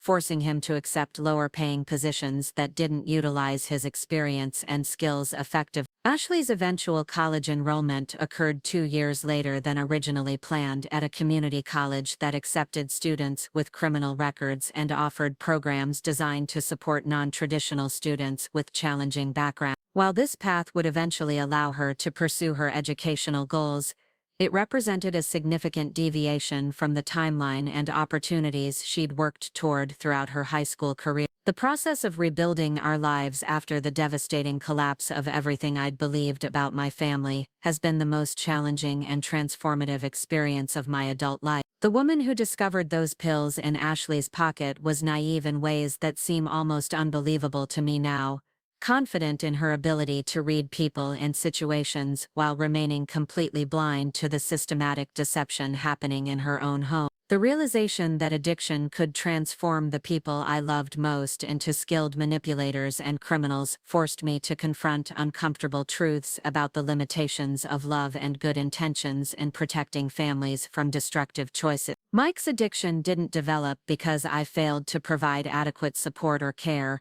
It progressed because prescription opioids are powerful substances that can hijack brain chemistry regardless of family stability or personal value. Ashley's involvement in drug dealing wasn't a result of inadequate parenting or lack of moral education. It was a consequence of her intelligence and loyalty being misdirected toward protecting someone she loved who was struggling with addiction. Her ability to rationalize illegal activities as family support demonstrated how quickly ethical boundaries can become distorted when someone feels responsible for solving problems beyond their control or understanding. The professional humility I've developed as a result of missing obvious signs of drug abuse in my own family has made me a more effective school nurse, but it came at a tremendous personal cost. I now understand that expertise in recognizing problems in other families doesn't provide immunity from similar issues in your own household, and that the people closest to us are often the most skilled at hiding behaviors they know we'd disapprove of. The legal system's approach to prescription drug crimes and juvenile drug dealing reflected both the seriousness of the offenses and recognition that people struggling with addiction need treatment rather than purely punitive responses. Ashley's juvenile court experience included educational components about the health risks of prescription drug abuse and the social consequences of drug dealing that helped her understand the broader impact of her choices beyond our family. Mike's addiction treatment taught our entire family about the neurological changes that prescription opioids create in the brain and how these changes can override rational decision-making and moral judgment in ways that seem incomprehensible to people who haven't experienced addiction personally. Understanding the medical aspects of his condition helped reduce the shame and blame that had initially dominated our family's response to his behavior. The financial recovery has been slow but steady, as Mike's employment in addiction counseling allows him to use his personal experience to help other people struggling with prescription drug dependence. While his income is lower than his previous construction work, his job provides meaning and purpose that supports his ongoing recovery while contributing to addressing the broader opioid crisis affecting communities throughout Arizona. Ashley's educational journey has been longer and more complicated than originally planned, but her experiences with the criminal justice system and addiction treatment have given her insights into healthcare disparities and addiction medicine that strengthen her eventual application to medical school. Her personal understanding of how prescription drugs can be diverted and misused will make her a more effective physician when she's finally able to pursue her medical career. The community relationships that survived our family's crisis have been strengthened by honesty about our struggles and recovery, while relationships that couldn't withstand the reality of our legal troubles were probably based on superficial connections that wouldn't have provided meaningful support during any serious difficulty. The friends who remained involved in our lives have become deeper and more authentic relationships built on mutual support rather than social convenience. The impact on my marriage with Mike required complete reconstruction of trust and communication patterns,